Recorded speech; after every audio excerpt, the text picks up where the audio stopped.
What does the Prophet Muhammad, peace be on him, mean to Muslims? He is like an individual father for each and every Muslim. It is as Plato said that a person's biological father is the one who brings him down from the heavens to this earth, but it is his teacher who takes him from the earth and causes him to ascend into the heavens. And so this kind of paternal relationship is what Muslims have with the Prophet Muhammad, peace be on him.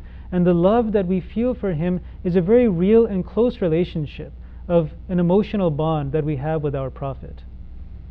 The reason it hurts Muslims to see the Prophet Muhammad, peace be on him, depicted negatively is the same reason why it would hurt anyone to see their parents being depicted negatively. There's one thing which is constructive criticism, which Muslims don't mind. If a person has objections to the teachings of the Holy Quran or the actions of the Prophet Muhammad, peace be on him, that's a constructive discussion.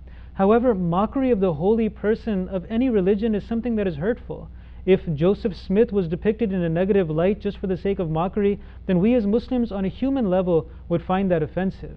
And this is what the Holy Quran has taught us. We are taught that do not profane the idols of the idolaters, because in reply, then they will also profane your God.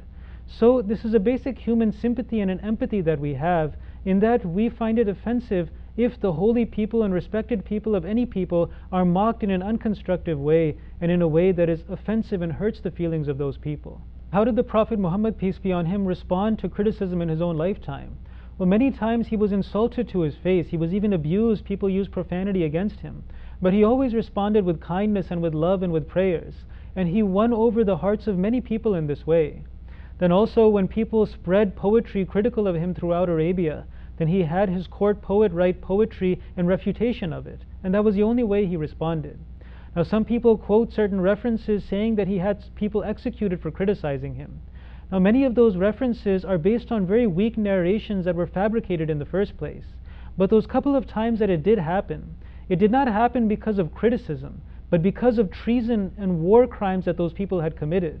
To say that he had people executed for criticizing him would be as false as saying that the United States had Osama bin Laden executed because he criticized and made videos that were critical of the United States. The reason we had him executed was because he waged war against us and incited people to kill and make war against us. So in the same way, the Prophet Muhammad, peace be on him, only had a few individuals executed because of their treason and because they incited war against innocent people. The way we should respond to these attacks to the character of the Prophet Muhammad, peace be on him, is to learn more about it. Whenever there is a frenzy created of negativity against him, then many people get carried away by the surface information that is just thrown at us as talking points. But those who are intelligent have an opportunity to learn more about the deeper facts that exist. And this is all that Islam asks of us, that if we make a genuine study of the character of the Prophet Muhammad, peace be on him, then it will inevitably lead us to the beauty of his character.